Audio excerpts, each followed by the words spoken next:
बिस्मिल्लाहिर्रहमानिर्रहीम। अस्सलाम वालेकुम डियर स्टूडेंट।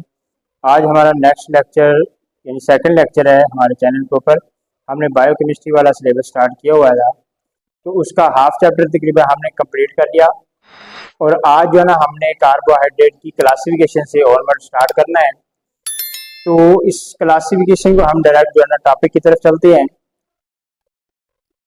तो इसमें जो है ना सबसे पहले हम क्लासिफिकेशन को देख लेते हैं। तो इसकी क्लासिफिकेशन बेसिकली जो है ना 3 ग्रुप्स के अंदर हम इसको डिवाइड कर रहे होते हैं, मोनोसेकेराइड, डाइसेकेराइड और polysaccharide.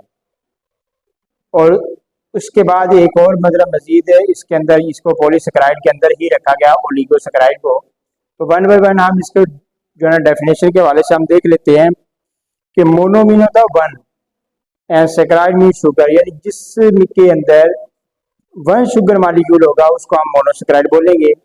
And can not hydrolyse to smaller, यानी अब इसको हम मजीद हाइड्रोलाइज या इसको मजीद डिवाइड नहीं कर सकते, इसकी ब्रेक डाउन नहीं कर सकते। तो ये सिंपलेस्ट शुगर की फॉर्म हो जाएगी, तो इसको हम मोनोसेकेराइड बोल रहे हैं। उसके बाद है डाइसेकेराइड। डाई मीन होता है two, saccharide mean sugar molecule, यानी जिसके अंदर 2 मालिक्यूल या 2 शुगर मालिक्यूल होंगे तो इसको हम डाइसेकेराइड बोलेंगे। अब इसकी हाइड्रोलिसिस करवा के, यानी इसको क्योंकि ये 2 से मिलके बना है, तो जब इसकी ब्रेकडाउन करेंगे तो 2 जो है ना हमारे पास मोनोसेकेराइड के जो यूनिट मिल जाएंगे, 2 मालिक्यूल मिलेंगे, यानी गिव 2 मोनोसेकेराइड ऑन हाइड्रोलिसिस। उसके बाद ओलिगोसेकेराइड, ये जो है ना पॉलीसेकेराइड के अंदर ही आता है।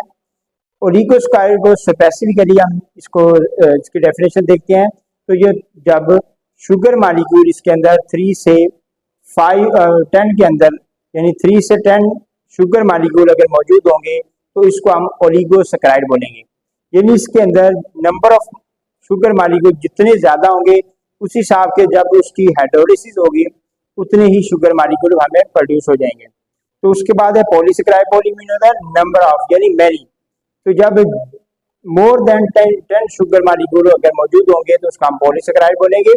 अब पॉलीसेकेराइड का क्या होगा कि जब इसकी हाइड्रोलिसिस होगी, क्योंकि 10 से ज्यादा इसके अंदर मालिक्यूल है, तो पहले ये डाइसेकेराइड के अंदर कन्वर्ट होगी और फिर मजीद इसको जब इसकी ब्रेकडाउन करेंगे तो ये मोनोसेकेराइड के अंदर प्रोड्यूस होगी। तो अब यहाँ तक इसकी जो है ना बेसिकली हम इसकी डेफिनेशन के हवाले से पढ़ लिया है। अब हम इसको डिटेल में पढ़ना चाहते हैं, यानी डिटेल में पढ़ते हैं। तो मोनोसेकेराइड का मतलब मोनो मीन होता है one and saccharide mean sugar molecule. ये आपको पहले भी बताया। इसके थोड़े से हम जो है ना कैरेक्टरिस्टिक पढ़ लेते हैं कि जो मोनोसेकेराइड होती है ये स्वीटिंग टेस्ट होती है, कैन नॉट फर्दर हाइड्रोलाइसिस, यानी इसको मजीद हाइड्रोलाइज नहीं कर सकते।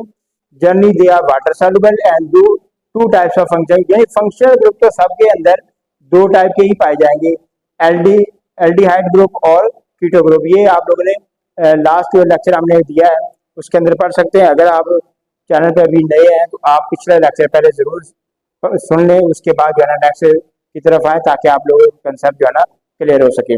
उसके बाद मोनोसेकेराइड को फर्दर हम डिवीजन की तरफ जाते हैं, यानी उसके जो ग्रुप है फंक्शनल ग्रुप की बेस पे है। तो एल्डिहाइड ग्रुप उसके अंदर जिसके अंदर मौजूद होगा उसको हम एल्डोज शुगर बोल रहे हैं। एल्डोज की बेसिक एग्जांपल ग्लूकोज है, C6H12O6 है। तो ये ग्रेप शुगर है, इट कंट्रीब्यूट इन नेचर, और सबसे ज्यादा नेचर में पाई जाने वाली शुगर की फॉर्म है। तो ये it combined with other sugar molecule to form disaccharide such as sucrose, maltose, lactose, यानी जब शुगर के मोनोसेकेराइड के एक या एक से ज्यादा मालिक्यूल अटैच हो जाएंगे एक दूसरे के साथ, तो जो मालिक्यूलर स्ट्रक्चर बनेगी यानी वो डाइसेकेराइड के अंदर कन्वर्ट हो जाएगी।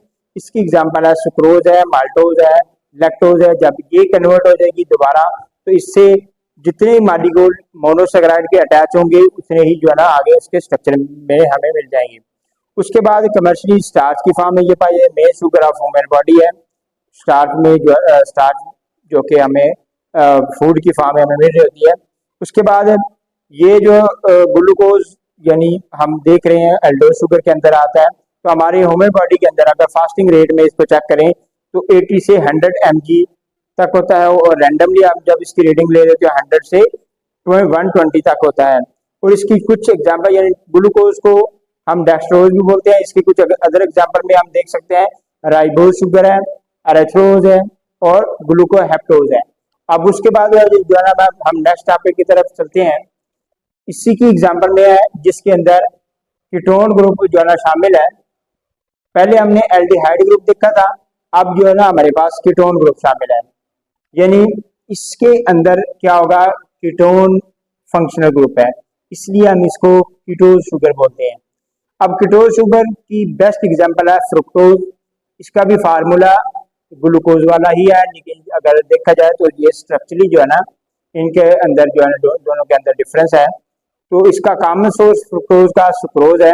It is the sweetest of all the sugar, यानी बाकी जितनी भी शुगर है इन सब में अगर टेस्ट वाइज इसको देखा जाए तो सबसे ज्यादा स्वीट टेस्ट होता है।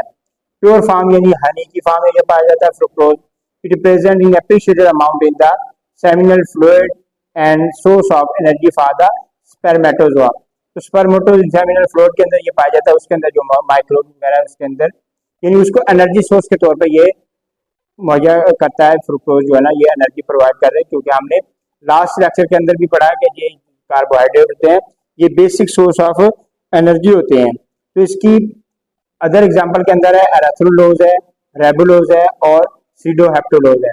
अब ये तो हमने जो है ना मोनोसेक्राइड की डिटेल पढ़ी है। आ गया डाइसेक्राइड, डाई मीन होता है टू, जिसके अंदर 2 शुगर मॉलिक्यूल होंगे, और जब 2 शुगर मॉलिक्यूल से मिलकर बना हुआ है तो इसकी हाइड्रोलिसिस होगी, तो यानी इसकी ब्रेक डाउन होगी, तो वो दोबारा कन्वर्ट हो जाएगा इनटू 2 मोनोसेक्राइड यूनिट।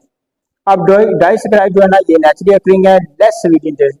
जैसे कि पिछले ही लेक्चर में हमने डिस्कस किया था कि जैसे जैसे कॉम्प्लेक्स स्ट्रक्चर आती जाएगी इसका स्वीट टेस्ट कम होता जाएगा, क्योंकि डाइसेक्राइड मोनोसेक्राइड से ज्यादा कॉम्प्लेक्स है, तो इसलिए इसका स्वीट टेस्ट जो है ना मोनोसेक्राइड से कम है।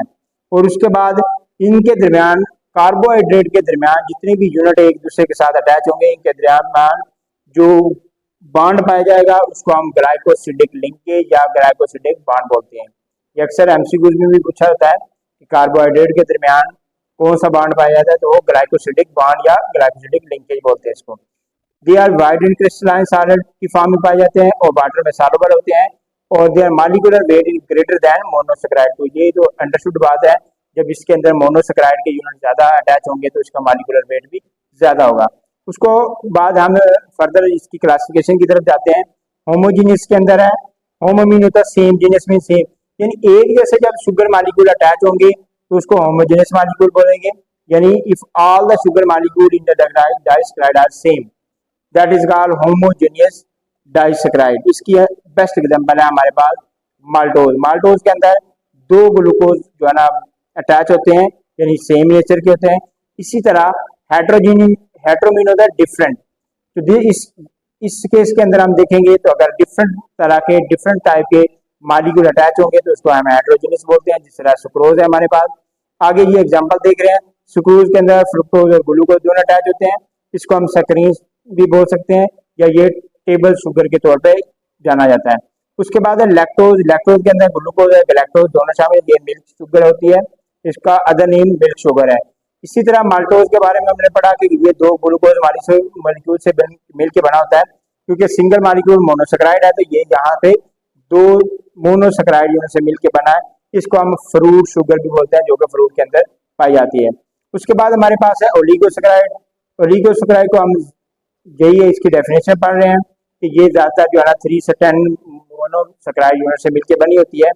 तो फर्दर इसकी फिजियोलॉजी ज्यादा इंपॉर्टेंट ना होने की वजह से हम इसको मजीद डिटेल से नहीं पढ़ रहे। तो यहाँ पे हम जो है ना आखिरी जो है ना हमारे पास लास्ट है पॉलीसेक्राइड। पॉली मीन होता है more than 10 sugar molecule attach होंगे। तो जब शुगर मॉलिक्यूल अटैच होंगे तब इनकी हाइड्रोलिसिस होगी, जितने भी मॉलिक्यूल इसके अंदर मौजूद होंगे उसी बेस पे जो है ना हाइड्रोलिसिस के बाद उतने ही मॉलिक्यूल प्रोड्यूस हो जाएंगे मोनोसेक्राइड के। तो ये जो है ना एक दूसरे के साथ जो अटैच होते हैं ग्लाइकोसिडिक लिंकेज के जरिए से अटैच होते हैं। They are saccharide to form the polysaccharide, यानी many saccharide number of units attach हो जाएंगे एक दूसरे के साथ। तो इसके अगर हम फर्दर क्लासिफिकेशन को देखें तो बेसिकली हम 2 क्लासिफिकेशन देख रहे हैं, होमोपोलीसेक्राइड और हेट्रोपोली। होमो में वही सेम है, अगर एक जैसे मॉलिक्यूल इसके साथ अटैच होंगे, मोनोसेक्राइड यूनिट अटैच होंगे, तो इसकी हाइड्रोलिसिस करेंगे तो ज़ाहिर सेम तरह के मॉलिक्यूल ही हमें मिलेंगे, क्योंकि सेम तरह से मॉलिक्यूल से मिलके बना होता है। तो इसको इसलिए हम पढ़ रहे हैं, यानी जब इसकी हाइड्रोलिसिस होती है तो सेम टाइप के मोनोसेक्राइड यूनिट हमें मिलने मिल रहे होते हैं। उसके बाद हमारे पास ये इसकी एग्जांपल है, स्टार्च है, ग्लाइकोजन है, जो कि होमोपॉलीसेकेराइड यूनिट के तौर पे मानी जाती है। उसके बाद है हमारे पास हेट्रोपॉलीसेकेराइड, हेट्रो मीन डिफरेंट। तो डिफरेंट टाइप के जब मोनोसेकेराइड यूनिट अटैच होंगे, तो जब उसकी हाइड्रोलिसिस होगी तो जाहिर है डिफरेंट टाइप के मोनोसेकेराइड अटैच हैं, तो उसी तरह के हमें मिल रहे होंगे। तो इस तरह के जो स्ट्रक्चर होगी या जो मॉलिक्यूल होगा उसको हम हेट्रोपॉलीसेकेराइड बोलेंगे। तो इसकी बेस्ट एग्जांपल में है म्यूसिलेज है, हेमिसेलुलोज है।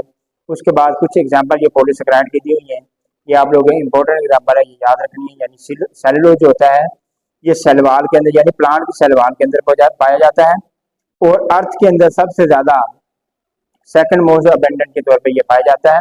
उसके बाद जो है ना हमारे पास स्टार्च है, जो कि हमारे फूड मटेरियल के अंदर मौजूद है, यानी प्लांट की फार्म में, प्लांट के अंदर है, कॉर्न के अंदर, ग्रेन्स वगैरह के अंदर पाई जाती है। ग्लाइकोजन है, ये ह्यूमन या एनिमल मसल और लीवर के अंदर स्टोर होती है।